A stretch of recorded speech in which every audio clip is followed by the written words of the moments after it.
Hey girl, welcome back to my channel. I'm Carlin, and in today's video, I'm going to be doing my weekly homeschool review. Now, I missed a week, and so this is Friday, August 23rd, and so I'm just gonna do a 2 week, what were the highlights mixed together. I'm not gonna go back and do that video because I can't, y'all. What worked in the last 2 weeks of homeschool was I am using Teach Your Child to Read in 100 Easy Lessons to teach my kids to read. And I just made a video about that, so I will link it as soon as it is posted. I don't know if I'll post it before this or after this, but something that really worked was in the past 2 weeks, I introduced writing the letters in like a sandbox, so it's more of a sensory tactile experience for them, and they have really been enjoying that to the point where they don't want to do the lesson if we're not doing that.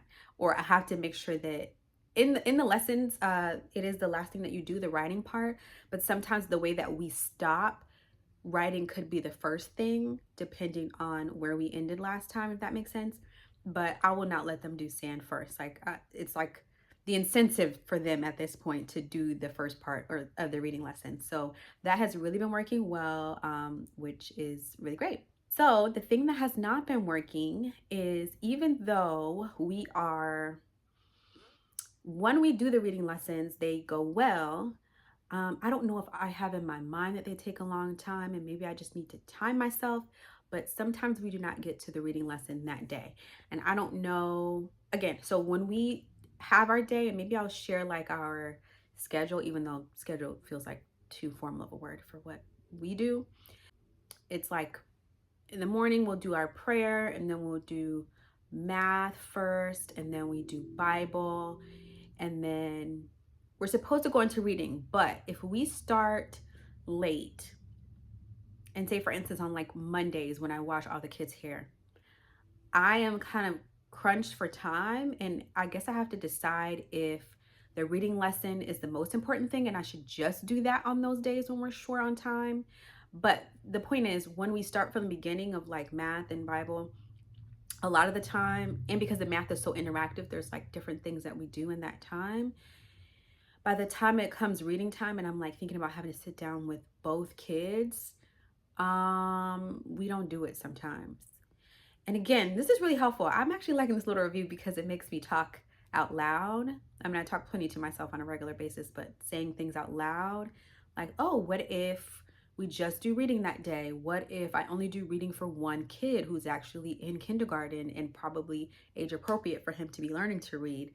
Okay, so, but either way, that's what hasn't been working, is like trying to get through everything, even on days that the time is short. And I guess I'm realizing that the reading lesson is more important to me than doing like math that day.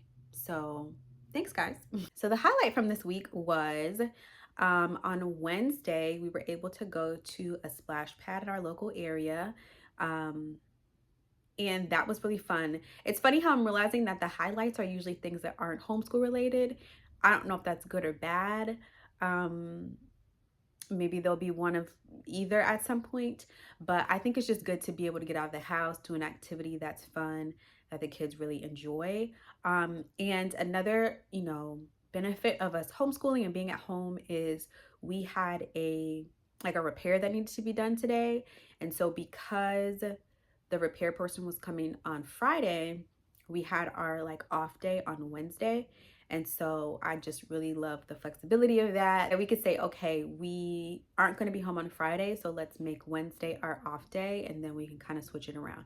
And you know what's funny? I watch a lot of homeschool content, and people are like, protect your homeschool time and don't let people interrupt your time and keep it on a regular schedule, which I'm like, I guess I can see that. I can see the benefit of that, but also I appreciate the flexibility of it. And I don't know why would it be that rigid. Maybe when they're bigger, maybe if they have harder classes or workloads or something like that. But at least at this stage, I like being able to mix up the days. And again, it does take the commitment and consistency to, okay, I'm going to make sure that we have this time each day, but to Yeah. I maybe I'm just not rigid enough. Maybe our kids aren't old enough.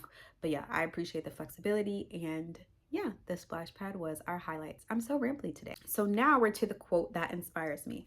Now, I realized that last time I said I would put a quote at the end that I forgot to do. Not only did I forget to do, I went back and could not find the quote, but I have found that quote this week. And I want to say, quote that inspired me is now changing to thing that inspired me, because I have zero quote this week that inspired me, but more of a something that's been inspiring me.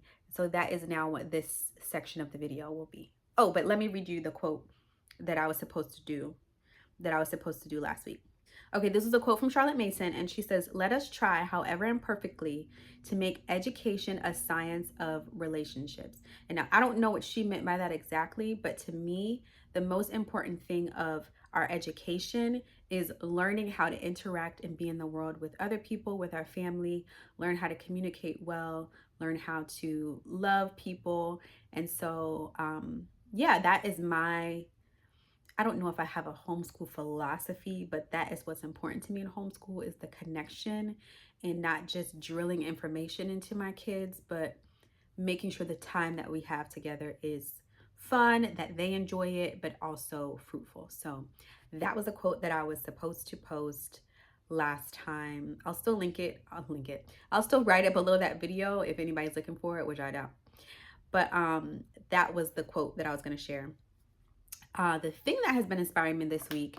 So I have been down a planner girly rabbit hole. I'm looking at all the planner videos.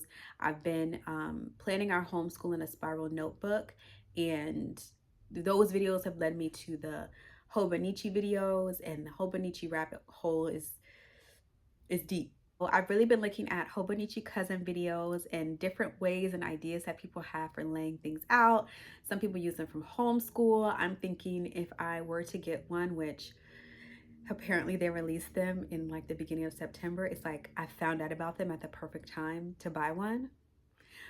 But I would think about using it for homeschool and for personal. Ooh, I do need to look into that. Are people using them for different subjects? I've just been down the layout rabbit hole. Like, how are they using their yearly, monthly, weekly, daily pages? Do you get two if you do one for homeschool and for personal? They're kind of expensive though. So anyways, if you are a planner girly and you have a Hobonichi, I was looking at the cousin, but I mean, I'm open to whichever one. Let me know if you use a Hobonichi in your homeschool planning. And that is going to do it for today's video. Thank you so much for watching. Subscribe if you love a rambly weekly review to hear what we are doing in our homeschool each week. And I'll see you in the next one. Bye.